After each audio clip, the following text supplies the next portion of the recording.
ಇದು raspberry Pi. Okay. ಈ ಸಿಸ್ಟಮಲ್ಲಿ ಮೇನ್ ಕಂಟ್ರೋಲರ್. ಓಕೆನಾ. ದೆನ್ ಇದು ಪೈ ಕ್ಯಾಮರಾ. ಇದು pH ಸೆನ್ಸಾರ್. ಇದು temperature sensor, MQ sensor. Then LCD. ಇದೇನಕ್ಕೆ MQ ಸೆನ್ಸಾರ್? ಹೇಳ್ತೀನಿ. ಇದು pH ಸೆನ್ಸಾರು.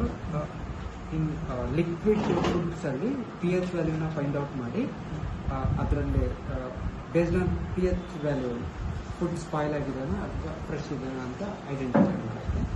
ಮತ್ತು ಇದು MQ sensor like based on gas you can find food is fresh or spoil.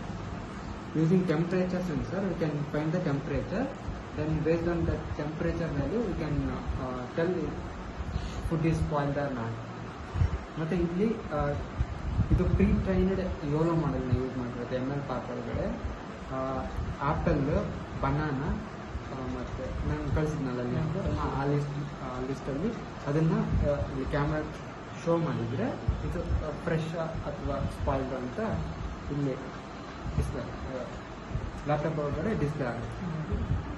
ಅದರಲ್ಲಿ ಇಲ್ಲಿ ಜಸ್ಟ್ ಇವಾಗ ನಾನು ಇದನ್ನ ಫ್ರೆಶ್ ವಾಟರ್ ಒಳಗಡೆ ಹಾಕಿದರೆ ಅದು ವಾಟರ್ ಫ್ರೆಶ್ ಅಥವಾ ಸ್ಪಾಯ್ಲ್ಡ್ ಅಂತ ಡಿಸ್ಪ್ಲೇ ಆಗುತ್ತೆ. ದೆನ್ ಇಲ್ಲಿ ಲೈಕ್ ಚಿಪ್ಸ್ ಆ ಥರದ್ದೆಲ್ಲ ಹಾಕಿದರೆ ಬೇಸ್ಡ್ ಆನ್ ಗ್ಯಾಸ್ ಇದು ಫೈಂಡ್ ಔಟ್ ಮಾಡಿ ಇಲ್ಲಿ ಡಿಸ್ಪ್ಲೇ ಆಗುತ್ತೆ. ಮತ್ತು based on temperature it will detect and display delay. ಇದೆಲ್ಲ ಒಂಥರ ಟೆಕ್ ಲಿಕ್ವಿಡ್, ಕ್ಯಾಮ್ರಾ ಮಾತ್ರ solid.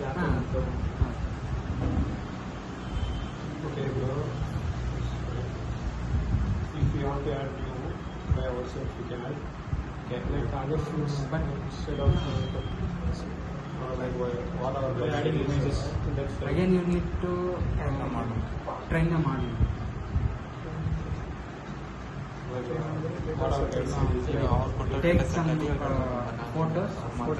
Again, Train data set, photos in then train again model, then run that code.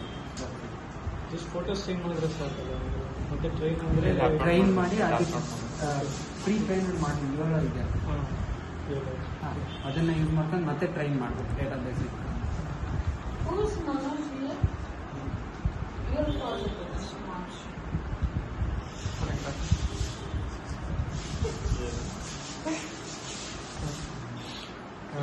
ಇದಕ್ಕೆ demo ತೋರಿಸಿದ್ರೆ ಸ್ವಲ್ಪ ಅಲ್ಲಿ